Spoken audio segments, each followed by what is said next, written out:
It's been a while since I've drawn anything from the soul because I've been really busy with this other project. Feel a bit rusty, to be honest, but here goes. I wasn't sure what to draw, had a bit of a creative block, but the other day my kid wanted to paint on our clothes with bleach, so we did. I painted the first thing that came to my mind, these eyes. Painting those eyes brought me back to one of the first mandalas I drew a decade ago, and this was going to be my inspiration for this drawing. 10 years ago, I found myself in a little ghost town in Bulgaria for 5 weeks. I'd sent my passport off to Russia because I wanted to go on the Trans-Siberian Railway, and I was waiting to hear if I'd be allowed in or not. And there wasn't much going on in this town, so I went to a cafe. I ordered some kamenitsa, and I started scrolling on a new app, and I discovered a style of tattoo that I'd never seen before. Geometric. It was the sickest thing I'd seen in a long time, and I had to have a go. So I skated down to the paper shop and I bought this dodgy little blue compass, 15cm ruler and a protractor, all made of plastic. And it didn't matter that my tools were shit. I was determined to draw a mandala. So I opened up this journal here and I got to work. And this was the first mandala I ever drew. This was the second. And I was hooked. I was drawing mandalas all the time. A year later, I ended up in the Peruvian Amazon, drinking ayahuasca 8 times over the course of a month. And every time I drank, I would go into this eerie world of liquid reptilian eyes. There was a sort of net in the air that the eyes were peering through. And I could see that everything was geometric.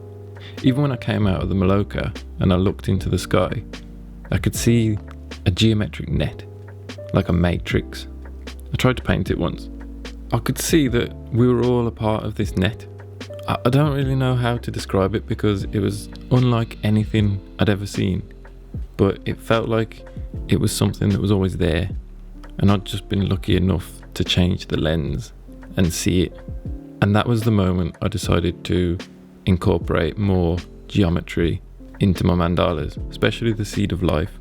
And I kept drawing mandalas the whole time I was there in the jungle.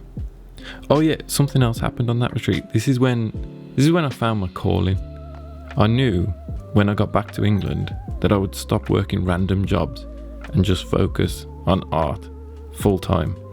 Anyway, as it happens, a year later, I went back to Peru and I landed myself an apprenticeship in the best tattoo studio in the whole country. And for the next few years, I tattooed mandalas and sacred geometry on people. And I got paid to do it. It was so good. I was drawing so many mandalas that I was confident enough to throw one up on the wall in my studio in the Sacred Valley. And then that got me a lot of exposure outside of Peru. And I started creating stuff for international clients and helping others develop their geometric skills. And it sent me on a whole nother path of discovery.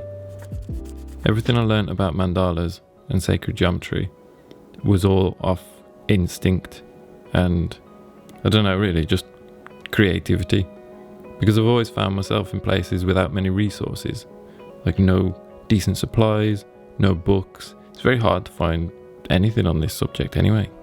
But I had what I had, and I made it work. And I've learned a lot over the last 10 years. And now I find immense joy in sharing that knowledge with you, so you don't have to figure it all out yourself. And that's actually the project that I was on about that has been keeping me away from drawing for the last 6 months. I've been designing and building my own platform that is now the new home for all my educational stuff. Right now I've got a bunch of tutorials to help you develop your mandala and sacred geometry art. And there's also a bunch of digital downloads and other cool features that I think you'll find useful. And I want to be totally transparent with you. My aim from the start was to give this stuff away for free. But I was pretty naive in thinking that AdSense paid a lot. I only make about $10 a day, and it's not enough to keep it going. Actually, I had a few people get angry at me as well, that I was giving away stuff for free, that they were charging for. That was weird. So even though some of my tutorials are behind a paywall, I've priced them extremely reasonably, because I remember when I was starting, I couldn't afford to buy any of the books or tutorials that are already out there because they cost a small fortune. And I've built this platform from scratch. It's not some shit template that looks like everyone else's. I've designed the whole thing so it'll be easy for you to find what you want, and it has all the features you need to make your geometric journey that much smoother. And I'll be there all the time to help you. Go check it out at geometercircle.com. Consider supporting what I'm putting out there and just keep on drawing. Alright, looks like this mandala is done.